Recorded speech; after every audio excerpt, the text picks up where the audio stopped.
আসসালামু আলাইকুম। আমার আম্মু 5 দিন হলো মারা গেছে। 2টা 15-তে মারা গেছে, 15 থেকে 20-এর মধ্যে 15। তখন অত রাতে তো আর পাওয়া যাবে না রিক্সা, তো দৌড়াতে দৌড়াতে গেছিলাম। এই ছেলেটার নাম হচ্ছে অর্ক। সে একজন content creator. Gang unknown official নামে তাদের ফেসবুক পেজ রয়েছে। আপনারা নিশ্চয়ই তার ভিডিও অনেকেই দেখেন। রিসেন্টলি তার মা মারা যায়, আর তার মা মারা গিয়েছে কিভাবে যেটা শুনলে সত্যি হয়তোবা আপনার চোখেও পানি আসতে পারে। আসসালামু আলাইকুম। আমার আম্মু 5 দিন হলো মারা গেছে, আপনারা অনেকেই জানেন। তো আমাকে আপনারা একটা প্রশ্ন অনেক করছেন যে কিভাবে মারা গেছে, কি হয়েছিল আন্টির সাথে। তো আসলে আমি কারো ভাবে রিপ্লাই দিতে পারছিলাম না, কারণ আপনারা হয়তো জানেন আমার মনের অবস্থা কেমন।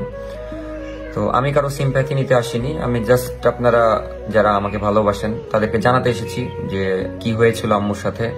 আসলে সবকিছুই বলতে গেলে হুট করে আমরা কেউ এক্সপেক্ট করিনি, এমনকি আমি এখনো বিশ্বাস করতে পারছি না যে আমার আম্মু নাই। এখন কি হয়েছিল, আম্মু 4-5 দিন ধরে অসুস্থ ছিল। দেন আব্বু মেডিকেল বলতে ডাক্তার দেখাচ্ছিল, ইসলামীতে দেখিয়েছিল, পপুলারে দেখিয়েছিল, দেন ওষুধ খাওয়াচ্ছিল। আর আমি মাঝে মাঝে যে বসছিলাম আম্মুর কাছে, আব্বু যেহেতু দেখাচ্ছিল আমি তখন বুঝতে পারিনি যে বিষয়টা এত সিরিয়াস। আর হয়তো থাকে না সময় থাকতে আমরা মানুষকে দাম দিই না বা এরকম বিষয়। ওখান থেকে লাস্ট দিন একটু বেশি অবস্থা খারাপ ছিল, দেন মেডিকেলে শিফট করা হয়েছিল আম্মুকে। দেন সকাল 9টার দিকে আমি একটু চোখ ঘুমের মধ্যে ছিলাম, চোখ হালকা খোলা খোলা, তখন দেখছি আম্মু আমার সামনে দাঁড়িয়ে আছে, মেডিকেলে যাচ্ছে। লাস্ট তখনই আমি আম্মুকে দাঁড়িয়ে অবস্থায় দেখেছিলাম। তো তারপরে ওখান থেকে নিয়ে যাচ্ছিল মেডিকেলে। দেন আমার এক্সাম ছিল, আমি একটাই শেষ করি, দেন এসে গোসল করে আম্মুর কাছে যাই।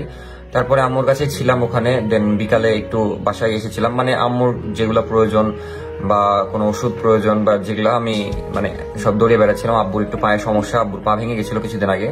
তো আব্বু অত দৌড়াদৌড়ি করতে পারছিল না, তাও অনেক করেছে। তো তারপরে আমি তো এক্সপেক্ট করিনি, তখন আমি ভাবছিলাম যে আল্লাহ অসুখ দিয়েছে, আবার ঠিক হয়ে যাবে এরকম বিষয়। আমার আসার কথা ছিল 10টায়, যেহেতু আমার পরের দিন পরীক্ষা ছিল রাত 10টায়। কি হলো, আমার মন চাচ্ছিল না যে চলে আসি। আম্মুর ওই হার্টবিটের ওখানে মিটার থাকে যেগুলা, ওখানে দেখাচ্ছিল যে 120-30 এরকম। সো ওইটা মেবি 100 থাকা লাগবে, আম্মুর ওইটা 120-30 ছিল। বাট লাস্টের দিকে যেয়ে দেখছি 250 এরকম চলে যাচ্ছে। আমার জানা মতে 300 গেলে মেবি মানুষ মারা যায়, আমি জানি না। তো ওটা 250 দেখে বেশি ভয় পেয়ে গেছিলাম। দেন ভাবলাম যে যতক্ষণ না কমবে যাবো না বাসায়। তারপরে আধা ঘন্টা পরে একটু কমে আসলো 120-30-এর দিকে। তো ভাবলাম মেবি এখন একটু ঠিক আছে, যেহেতু দুপুর থেকে এটা আছে, কিছু হবে না। সকালে একদম ভোরে এসে দেখা করবো আম্মুর সাথে। মন চাচ্ছিল না, আম্মুকে বললাম যে আম্মু থাকো, বাসায় যাই। আম্মু বলছে না, যাস না। আর একটা জিনিস কি, আম্মু 4-5 দিন ধরে বলছে বাবা আমি আর বাঁচবো না, আমাকে মাফ করে দিস, এরকম কথা। তো আমার এটা শুনলে রাগ হচ্ছিল, কারণ আপনি স্বাভাবিক জানেনই যে কোনো মা যদি তার ছেলেকে বলে যে আমি আর বাঁচবো না, অবশ্যই খারাপ লাগবে বা ওটা রাগ লাগবে বিষয়টা। তো আমি ওই দিনও বলেছিল আমাকে, আর তার আগের দিন থেকেও বলে আসছিল। দেন আম্মু বলছে যে যাস না, আজকে থেকে যা। আমি বললাম কালকে পরীক্ষা আছে, আম্মু থেকে যেতাম। আম্মু তখন বলছে আচ্ছা যা, একবারে বলেছে। তখন আমি আম্মুকে একটু ভালো মতো দেখে চলে আসলাম। আমি 1:10-এর দিকে ওখান থেকে বের হয়ে আসলাম, প্রায় 1:30। মেডিকেল থেকে বের হয়ে হাঁটতে হাঁটতে বাসার দিকে ঢুকলাম। তো ঢুকেই আবার একটা ফোন আসলো। আমি ভাবলাম এখন আবার ফোন দিচ্ছে কেন, যে ফোন দিয়ে বলছে একটা স্প্রে লাগবে, কিসের জন্য, অক্সিজেনের নাকি। তো ওটা বাসায় ছিল, ওটা নিয়ে গেল আবার এসে একজন। আমাকে যেতে বলেছিল, আমি যাইনি, কারণ অসুস্থ ছিলাম। অসুস্থ বলতে আমার শরীরও খারাপ ছিল একটু, বাট আম্মু যেহেতু অসুস্থ আমি ওগুলা বলছিলাম না কাউকে, বাইয়া। তো তারপরে ওটা নিয়ে গেল।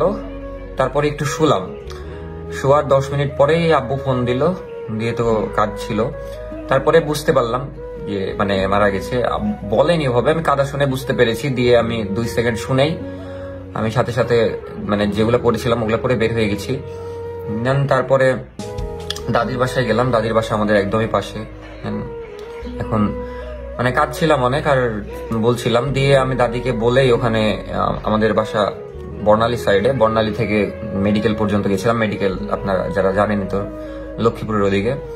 তো লক্ষ্মীপুর পর্যন্ত রাত তখন বাজে 2টা 15-তে মারা গেছে, 15 থেকে 20-এর মধ্যে 15। তখন অত রাতে তো আর পাওয়া যাবে না রিক্সা, তো দৌড়াতে দৌড়াতে গেছিলাম। ঘোষপাড়া পর্যন্ত যে আর দৌড়াতে পারছিলাম না। তারপরে গেলাম, যে দেখছি তখন ডাক্তাররা গোল হয়ে দাঁড়িয়ে আছে। আমি তখনও বিশ্বাস করতে পারছিলাম না বিষয়টা আসলে সত্যি কিনা। তারপরে লাস্টে বলল, আর আম্মু দেখছি আর কোনো কথা বলছে না। আর আম্মুর গা অনেক আগে থেকে ঠান্ডা হয়ে গেছিল, তখন থেকে আমার ভয় লাগছিল যে ঠান্ডা তো হয় এমনি তো মানুষের, আমার জানা মতে। আর হার্টের বিষয়ে আমার সেরকম জ্ঞান নাই, তাই আমি বুঝতে পারছিলাম না আম্মুর আসলে আগে থেকে কি হয়েছিল। আর অনেকে বলে হার্টের সমস্যা নাকি অনেক লং টাইম হয়, এখন আম্মুর হুট করে কিভাবে হলো জানি না। আর আম্মুর আগের থাইরয়েডের সমস্যা ছিল, মোটামুটি অসুস্থ ছিল, বাট ট্রিটমেন্ট করতো বা ওষুধ খেত, কিন্তু হুট করে এভাবে অসুস্থ হয়ে যে মানে আমি এখনো বিশ্বাস করতে পারছি না। তো যাই হোক, এখন একটু হলেও শক্ত আছি, কারণ আম্মুর যেগুলো স্বপ্ন ছিল, ইচ্ছা ছিল, সেগুলো পূরণ করার ইচ্ছা আছে অনেক। আম্মুর জন্য দোয়া করতে হবে বেশি বেশি।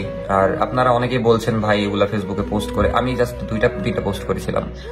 আর আম্মু মারা যাওয়ার আগেও বলেছিল যে বাবা তোমার ভিডিও যারা দেখে তাদের কাছে একটু দোয়া চাও, তাই আমি পোস্টটা করেছিলাম। দেন মানে আপডেট জানানোর জন্য জাস্ট পোস্ট করেছিলাম। আর পোস্টটা আমি করেছিলাম কখন, আম্মুকে বাসায় নিয়ে আসার পরে, ফজরের আজানের পরে যখন একটু শুয়েছিলাম, তখন আমার চোখ দিয়ে খালি পানি পড়ছিল আম্মুর কথা ভেবে। মানে এখনো আমার সারাদিন আম্মুর কথাই মনে পড়ছে বা মাথার মধ্যে ঘুরছে। তখন মানে আমার মনের মধ্যে যেটা ছিল আমি জাস্ট সেটাই লিখেছি, কারণ এখন ভাবেন আমি অনেক কথা চাইলেও বলতে পারছি না সবার সামনে। এখন এইখানে সবার সামনে বলতে এখন ফ্রেন্ডকে ধরে তো ওগুলো বলা যায় না, তো এখানে শেয়ার করতে পারলে বিষয়গুলো আমার কাছে মানে একটু হলে হালকা লাগে। বাট যাই হোক, এটাই মোটামুটি কাহিনী ছিল। হার্টের সমস্যার জন্য আম্মু মারা গেছিল, বাট আনএক্সপেক্টেড পুরা, আমি কখনোই ভাবিনি এত আগে ছেড়ে চলে যাবে। আর এই ভিডিও জিনিসটা আমি টোটালি অফ করে দিতাম, বাট আমার আম্মু কখনো ছাড়তে দিত না আমাকে। অ্যান্ড মানে আম্মু আমাকে নিয়ে একটু গর্ব করতো এই বিষয় নিয়ে, কারণ অনেকে দেখে, আসলে দেখে তো সবারই, কিন্তু ভাবেন বাসায় চলে আসে অনেকে দেখা করতে, তারপর স্পন্সরের জন্য অনেক সময় চলে আসে। এই জিনিসগুলো আম্মুকে অনেক, আম্মুর ভালো লাগতো। আর একটু ফ্যামিলিতে হেল্প করতে পারতাম। তো যাই হোক, এখন আব্বুকে দেখতে হবে অনেক। সবাই দোয়া করবেন, আর বেশি বেশি দোয়া করবেন যেন আমি 5 ওয়াক্ত নামাজ পড়তে পারি, আব্বুর জন্য, মানে আব্বুকে দেখে রাখতে পারি, আম্মুর জন্য দোয়া করতে পারি। আর জানি না আবার কবে ব্যাক করব। ভালো থাকেন, আর মানে সময় থাকতে একটু নিজের মা বাবাকে ভালোবেসেন, কারণ হারালে বুঝবেন আসলে তার দাম কতটুকু ছিল। আমি জানি না আম্মু থাকা অবস্থায় আমি কতটুকু তাকে ভালোবাসতে পেরেছি বা ইয়া করেছি, বাট আমি এতদিন যা করতাম আম্মুর জন্যই করতাম, আর এখনো যা করবো আম্মুর জন্যই করবো। ভালো থাকেন সবাই, আর নিজের মা বাবার খেয়াল রাখেন, সময় থাকতে তাদেরকে দাম দেন। অবশেষে বলতে চাই, প্রত্যেকটা সন্তান তার বাবা মাকে যথেষ্ট পরিমাণে ভালোবাসে, তার বাবা মার জন্য সব কিছুই করতে পারে। বাবা মাকে বাঁচানোর জন্য সন্তান তার যথাসাধ্য চেষ্টা করে, যেমনটা এখানে চেষ্টা করেছে অর্ক তার মায়ের জন্য, কিন্তু তারপরও অর্ক তার মাকে বাঁচাতে পারে। আমরা সকলেই দোয়া করব অর্কর মায়ের জন্য। এখানে যারা ভিডিওটি দেখছেন সকলে দোয়া করবেন অর্কর মায়ের জন্য। আর ভিডিওটিকে পারলে একটু শেয়ার দিয়ে